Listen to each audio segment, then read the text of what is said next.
One of the things we've talked about for the last few days is mind expansion and what you're trying to do. What I'm going to say today is different for the concepts that most of you have and most of you were expecting as when you talk to the Austrian school. There's a real cognitive dissonance, thank you, in trying to explain how interest began and how ancient societies began. And the reason is that the categories that they use, oh yes, thank you very much, were so very different from the categories today. There's one central point I want to make at the beginning, and that is it's not possible to discuss money without discussing the state and its taxation and interest, because money and interest originated in the palaces and the temples of Sumer in present-day Iraq in about 2500 BC.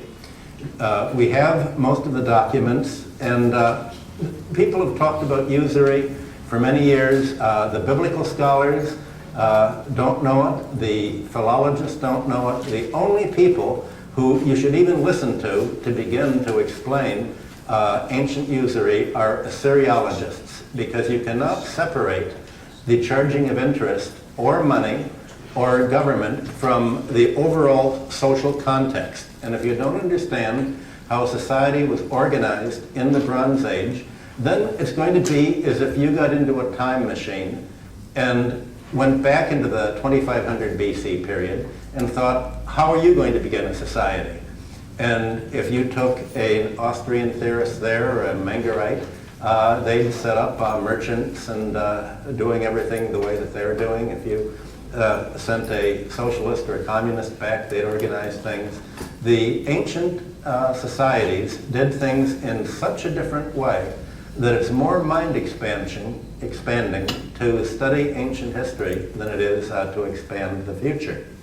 So I'm going to talk about a number of things. How many of you think that when interest was first developed, it was developed with the idea of polarizing society and to creating one class of creditors as opposed to debtors, and to get debtors increasingly in their interest and to polarize in the way that we talk about the victims of usury today? One person. Well, hardly any, a couple in the back. Hardly any social institution is designed with the intention of polarizing and exploiting society. In fact, the earliest interest on record, as I said, was from the palaces, and it took the form of the palaces producing most of the economic surplus in a low surplus society is produced either in the chief's household or in some kind of temple or public sector institution that's set aside from the rest of society exclusively to produce a surplus. And the reason is, in most ancient societies, if one person gains, somebody else loses. And no low surplus society can afford this. Because if you afford it, then you're going to push some people below the break-even point. And if you push people below the break-even point, then there's not going to be anyone to serve in the army. And from Sumer, Babylonia, Greece, Rome, to America until recently, the criterion of being a citizen was to hold land. If you didn't hold the land and you didn't have your means of self-support, you weren't a citizen, you couldn't vote, but also you couldn't be drafted into the army. And every society needed males to fight in the army. If they didn't, they'd lose, and other people would take them over.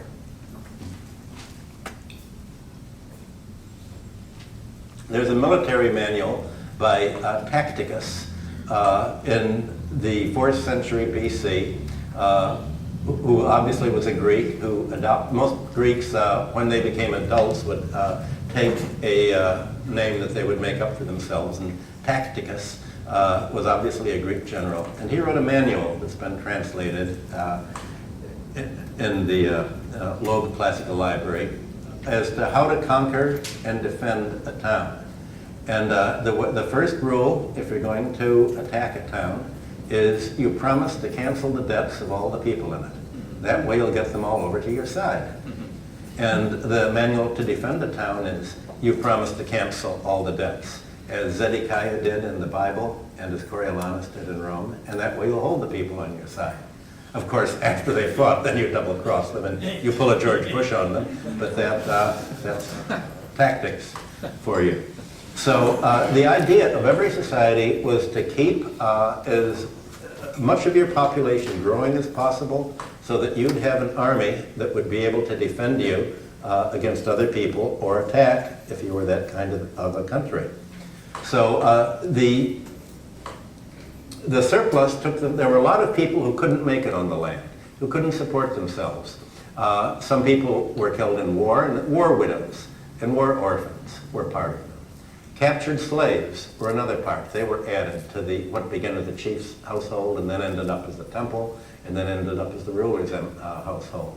Blind people couldn't make a go of it on the land. They were part of the public sector.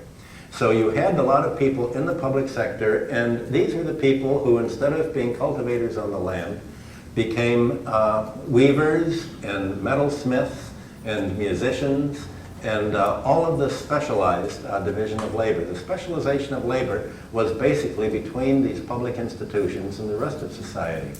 So now the second, although the public institutions had most of the surplus, every ancient society, and in fact every society that's ever succeeded well, has been a mixed economy. The weaveries, the rugs, and the textiles, which were the big element of trade in antiquity, would be woven by dependent labor, by widows and orphans, and then the palace or the temples would consign these textiles or other handicrafts to merchants. And the deal was they would consign, say, 100 shekels of textile to a merchant, and in 5 years, the merchant would have to repay twice the amount. That worked out to 20% a year, simple interest, or as they calculated it, consumer, 1 shekel per minute per month. And there were 60 shekels in a minute, and after 60 months, the original sum would be recovered. The idea was that initially, no doubt, chieftains and other public institutions would consign things to commodities to merchants to be sold, and the merchants would take their time paying. The idea, obviously, and we can tell this from the records and the legal documents we have, of early commercial consignments was that interest was supposed to approximate the profit that was made, or a share in the profit. We have almost unchanged mercantile agreements between the silent partners, the creditor, who would usually not provide money but would provide goods and goods to sell, and the on-the-spot entrepreneur. And the deal was that the backer, the silent partner, would put up the capital, the entrepreneur would try to make a profit. They would split the profit, 50-50 between them. And we have this documents going between about 2500 BC and about 300 BC throughout the Near East. It's very standard. Next month, the Princeton University Press is going to be publishing a history of enterprise by Will Baumol and a number of others.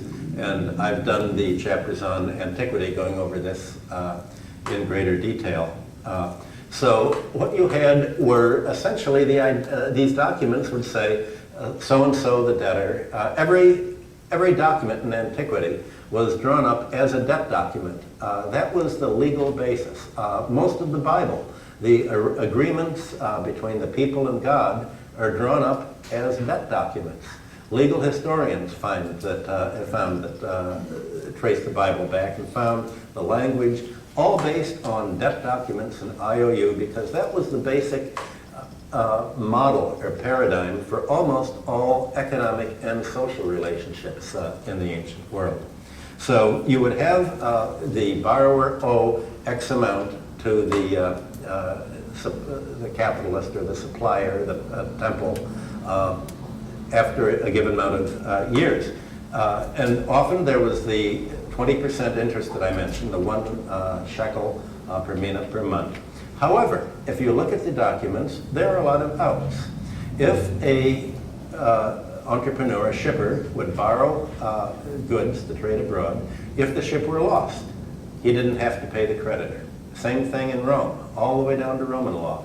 If the ship were lost, they wouldn't have to pay the creditor. And of course, by the time you get to the Romans, there was a lot of fraud, and they'd bring back the ship empty, saying it was all full. They'd sink the ships on purpose, and there were many trials against fraud back then. If you had a caravan, a merchant borrowing for a caravan, and the caravan was robbed, the debt was forgiven. Likewise, if you look at the laws of Hammurabi about 1750 BC, if you had an agriculturalist who was renting land, the rental documents were all drawn up as a debt document. In other words, if you're going to be a sharecropper for 1/3 of the crop, the palace would estimate what the likely yield was going to be for that year. They would draw up a debt document, and if there was a flood, or if there was a war, or if there was a drought, the debt would be wiped off the books. So while you did have interest in antiquity, this was not this did not polarize society. The idea was interest will be paid as a proportion of the surplus to the public sector if everything goes the way it's supposed to. Now, in order to denominate how much interest was charged, how many crops, how much barley, how much return for the textiles and the others, the state developed a system of accounting.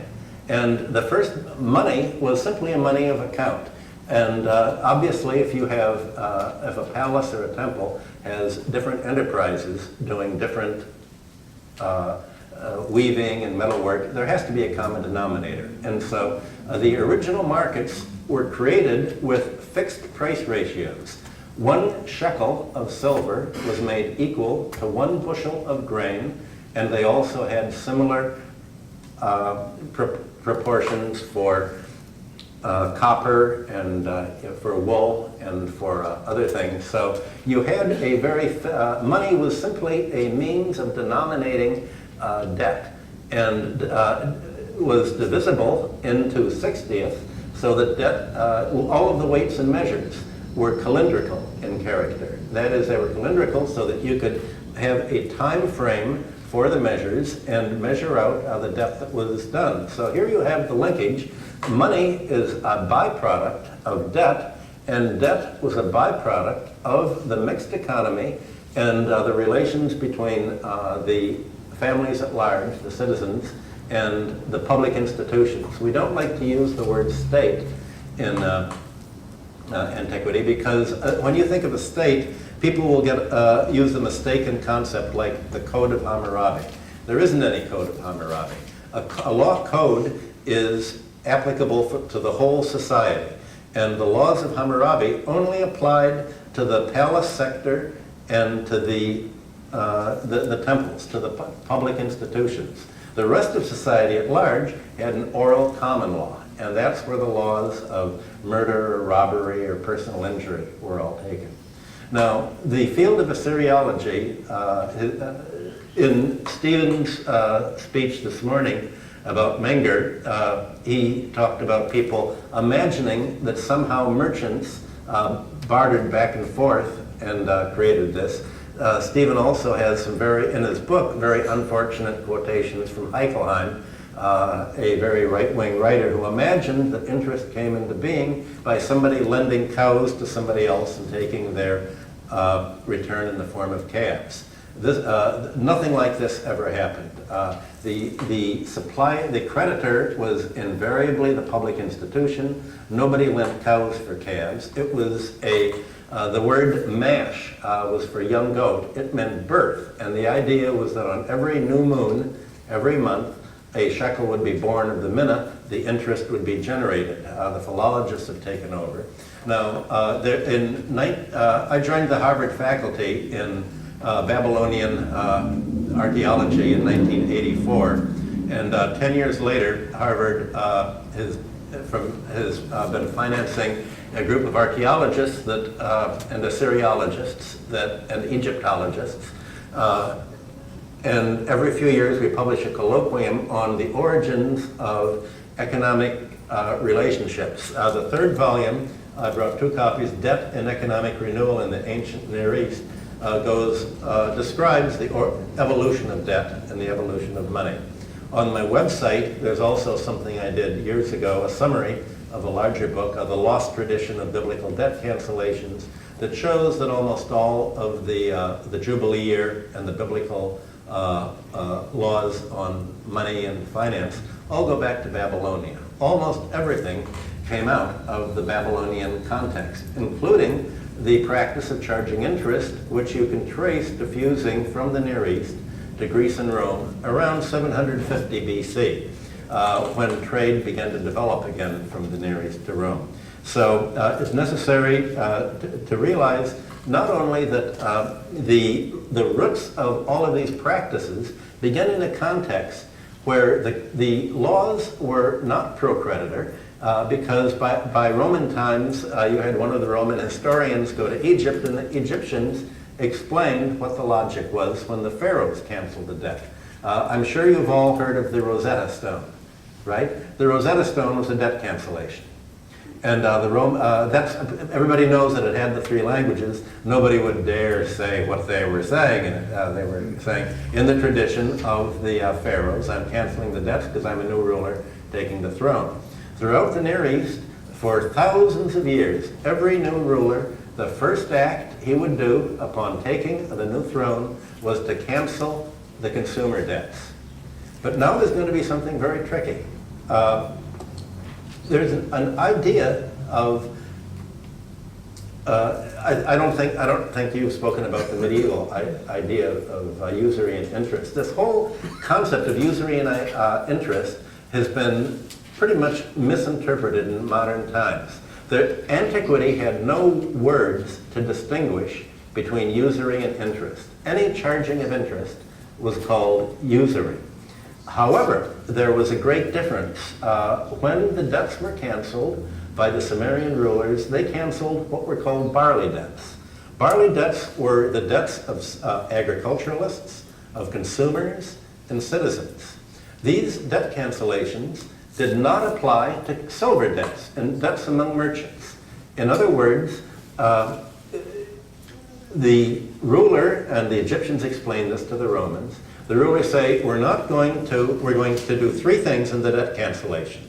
We're going to free the debt servants, the people the debtors who've fallen into bondage to their creditors. We're going to give them back any land and the crops that they've had to forfeit to the creditors. And we're going to annul all the debts and have a clean slate. And the word they used in Babylonian was andararam, which basically meant you can run free again. You're going to restore the original situation. In other words, there was always an attempt to go back to the origin and a clean slate. Well, now you're having the new, whoever will be the new president of the United States does just the opposite. He's going to begin with an enormous sum of debt owed by society to the people at the top, just exactly the opposite of what was happening. So you had, not only did you have a mixed economy between the public sector and, we'll say, the private sector, which was really the landed communities, you also had a distinction between everybody's basic needs, their own land, means of self-support. For instance, even if you go to Germany or Russia today, if you go to the economies that didn't work well, like Soviet Russia, what got them by all this famine? What got them by this incompetent Stalinist planning? What got them by was that almost every family had a dacha, had a plot somewhere of land. They almost all grew their own vegetables. Even in the city, they grew their own vegetables. And this goes all the way back to ancient Babylonia. The city dwellers would all, they would have townhouses in the city, but they would all have a plot of land in the country. That's where they grow their own food in the family, wove their own clothes from their own animals. There was this mixed urban rural development, and you will have in the biblical laws, almost identical to the Babylonian laws, the goring ox. If somebody, what are the penalties for somebody who brings their ox into the city at nighttime or in wartime, and the ox gores somebody? What's the penalty? You can trace the penalties straight down from Sumer and Babylonia right through the Old Testament in most of this. So you have a situation where the idea was that merchants can make deals among themselves. They'll try to make a profit on their foreign trade. The state would lease out ale houses to ale women to sell ale. They would lease out weaving establishments. They would lease out boating rights. They would lease out private rights. It was very much like a private-public partnership. And these would be auctioned off. And you had this all the way from the Near East down to Athens at the time of the 4th and 5th century BC. Athens would lease out the Laurian silver mines for bidding. They would lease out the silver. That's where they got the silver to strike the Athenian coinage. All of the public the assets that created a surplus were held in the public sector, but leased out to the private sector, and the leasing arrangement was an interest arrangement.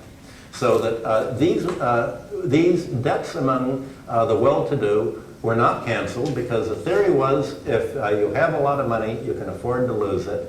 But the debts by people who were living on the edge of subsistence, and most people were at the edge of subsistence on the countryside, those were the debts that were annulled and were not taken place, were not bailed out. Now here again, you have exactly the opposite situation in the present bailout.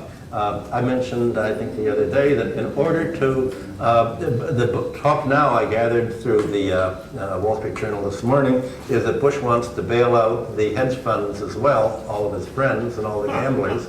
So they're canceling the debts of the rich, but there's a sticking point. The Democrats won't go along with it because they want some of the debts of the defaulting homeowners to be renegotiated at the price. Bush is absolutely not. We're only canceling the debts to the rich, not the debts the rich owe. We're not canceling the debts that the poor owe. So these are the people who claim to be Christian today, who claim to be in the religious tradition. They've turned the whole root of Christianity upside down and inverted almost all of the traditional concepts. The concept of debt cancellation went all the way down through Antiquity. You have it in Solon. You have it, the Egyptians continued to do it even after the Greek Ptolemies took over Egypt and the Rosetta Stone was from the Ptolemaic dynasty. The Greeks wanted to become civilized, more or less, which was harder in those days than it is today. They were sort of taken over by the pharaoh class and coached as to how to do it. There was no compound interest in Antiquity. No one could say you owe the money, you didn't pay, it's come up. The interest document would only be for a given period of time, no longer than 5 years in any case.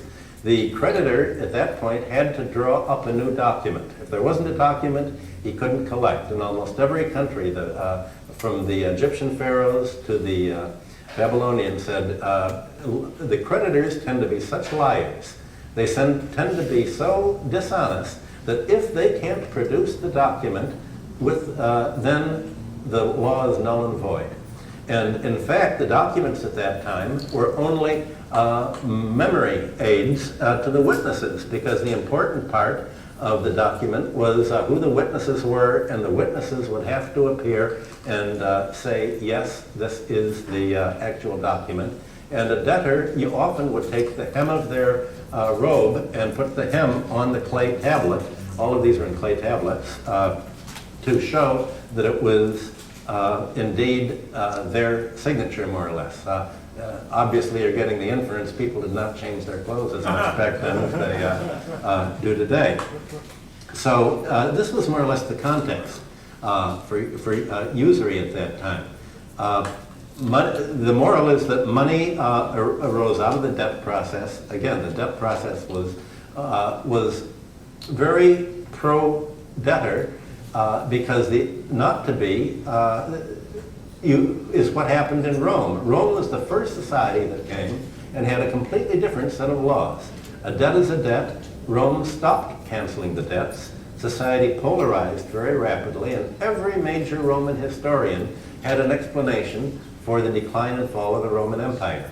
They all agreed it wasn't lead piping in the plumbing, it wasn't drinking wine out of pewter, it wasn't sexual playing around. Everybody said it was debt. Plutarch, Livy, Diodorus, they all have the same reports. And yet, somehow, of all of the causes of the decline in Roman Empire you have today, nobody seems to be mentioning that at all. Well, the result was a dark age when not only debt dried up, but money dried up. And the money that there was all flowed pretty much to the east. Already by the 4th century, you have the Near Easterners being almost the only traders and entrepreneurs in the Roman world, because there was a Roman comedy about Petronius.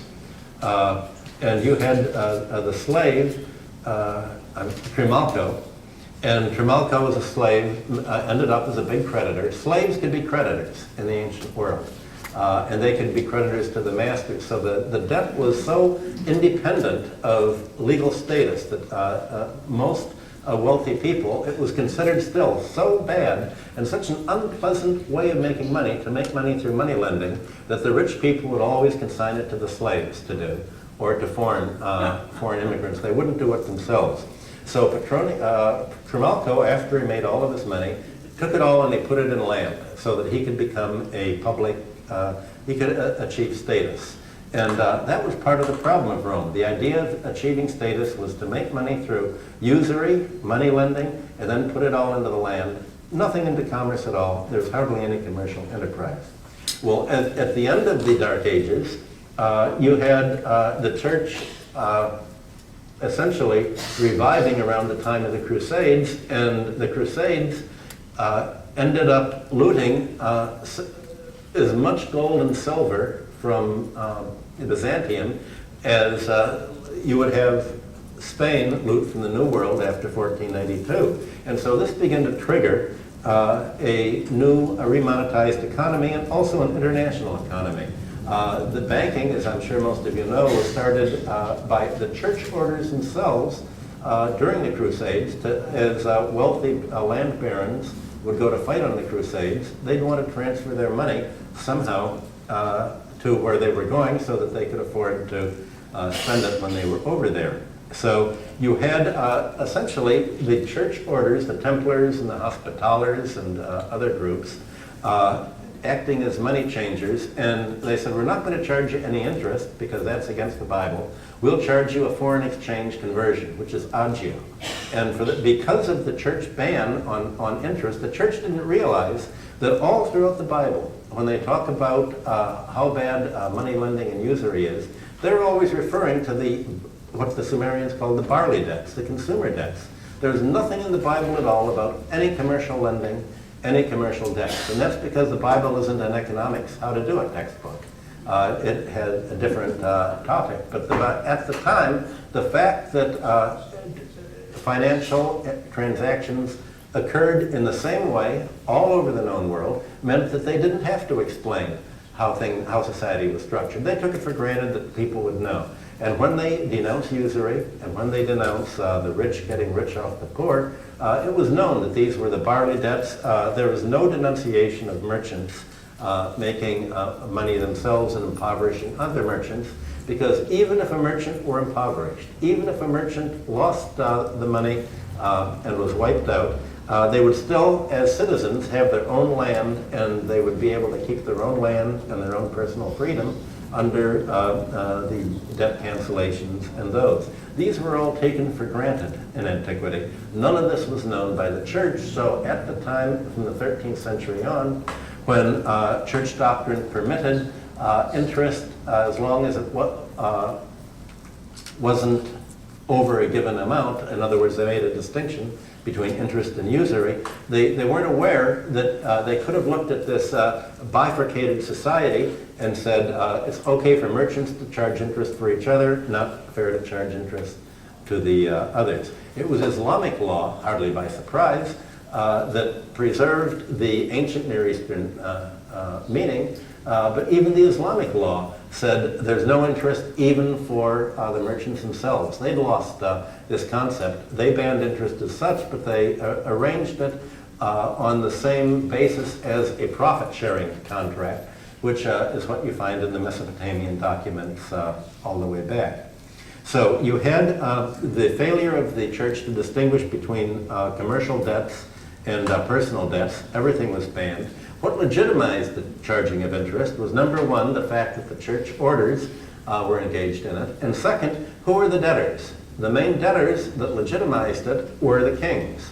And the first church loans were to make loans to the kings to pay tribute, Peter's pence and other forms of tribute, to the Vatican, to the papacy. And the papacy demanded that kings pay them tribute, or if they didn't, they would declare them apostate and have them killed under the Inquisition. So in order, it was literally your money or your life. You'd have to borrow from the church orders to pay the papacy, or else if you were a king, you'd be wiped out. And Matthew Paris, a 13th century English historian, wrote the chronicles of going over all of the month-to-month and even week-to-week proceedings. He published in these chronicles exactly the long legal documents that the Templars and the other church orders used. And soon there were, in addition to the church orders, you had various Italian bankers, from North Italian to Genoa to Venice to other Italian bankers, going into business for themselves, much like the Medici also would do. All of these bankers made most of their money by lending to the biggest debtor at the time. That was to the government. And the Medici and others lost their fortunes when the governments would default. So it was it was government borrowing, of which there's none in Antiquity at all, that legitimized the charging of interest, because people would say, well, if the church is lending and the proceeds of the loan are to pay the church, it's got to be legal under Christianity somehow. So it then spread from the governments down the social pyramid, all the way down to the general society. Now, I'm going to trace what's happened to this before I get back to Antiquity. Society from the 13th century down to 2003, when America changed the bankruptcy laws, the entire tendency of the financial laws was to favor the debtors. You've had, over the last 8 centuries, debtors' prisons have been phased out, so the debtors no longer are imprisoned to pay off the debts. You've had all sorts of conditions on which the debts wouldn't be applied. One of the proposals that I put forth to solve the current subprime crisis is New York State's law of fraudulent conveyance. I think at the last conference here I described that. Is there anyone who doesn't know what New York's law of fraudulent conveyance is? Then I guess I can say it again. In the 18th century, a lot of British bankers would make loans to, the law of fraudulent conveyance goes back to pre-colonial times. British bankers would make loans to New York farmers, and they'd make a loan for more than the farmer could afford to repay, or they'd make a loan that he could afford to, but they'd call it in right before the harvest time. And so New York, as a colony, passed a law that if a creditor makes a loan to a debtor without knowing how the debtor can repay the loan is declared null and void. And in fact, this law was brought up again in the 1980s during the junk bond takeover movement to try to nullify the exorbitant interest charges on those. And the same thing can be done today. Most of Countrywide loans and other housing loans were made regardless of the debtor's ability to pay. I would suggest, as a modest proposal, applying the New York State law on a national scale. And if the banker made a loan beyond the ability of the honest homeowner to pay, and now all of a sudden the interest rate jumps up, or it's an exploding rate mortgage, it can be nullified. The law's on the books in New York. Already all the legalities are written. The last, but these are done on a case-by-case basis, where that's the difference between modern bankruptcy and ancient debt cancellations. They would cancel them on an economy-wide basis, and it may seem to you that this is anarchic, but there was a very successful nationwide debt cancellation, and that was what the Allies, the U.S. government itself, did in Germany in 1948. They canceled all debts except debts by employers to their employees for the previous 2 weeks, and except for the equivalent of about $500 today in the bank. It was this debt cancellation that enabled, and the reason the Allies did it were most of the debts were owed to the Nazis, or people who had made their money under the Nazis. So the idea of post-Nazification for Germany canceled the debts. And that became the foundation of the German economic miracle. So back to the United States and Antiquity, the Bronze Age had a very reasonable context for how to permit interest and debts without impoverishing society, despite the fact that part of the Bible said don't charge interest. The fact is that interest was charged in all of these societies, and it was kept from polarizing society because of the terms on which bad debts were canceled. Today in this country, we're keeping the bad debts on the books and wiping out the good debts, basically. They want to wipe out the Social Security debt. They want to wipe out the debt that is owed to workers, to employees, as deferred payments in the form of pensions. They're keeping the debts that are owed to the hedge funds and the wealthy bankers that already have enough money so that they could afford to have all of their their savings canceled and not go under. The problem is that when you cancel the debts, you cancel somebody else's savings. And that's what people have not been willing to realize. It was easy for governments to do this in the past, and the governments were the creditors. If a government's a creditor and you cancel the debts, you're canceling people's debts to yourself.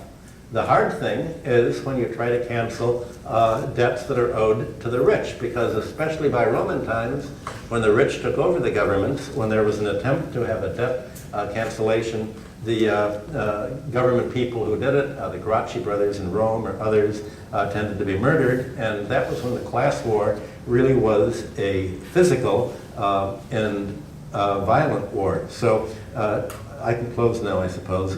We're going to see, have to make a choice in this country as to whether the financial system is going to favor the creditors or the debtors. And it looks like we're reversing the tendency of the last 800 years. We're favoring the creditors instead of the debtors. The result is going to be the same kind, just as you saw the exponential rise in compound interest, you're going to find an exponential rise in economic polarization between the rich and the poor, and it looks as if we've hardly seen anything yet. So I better start there. Again, there are the 2 books for $35 each, if any of you. Thank you.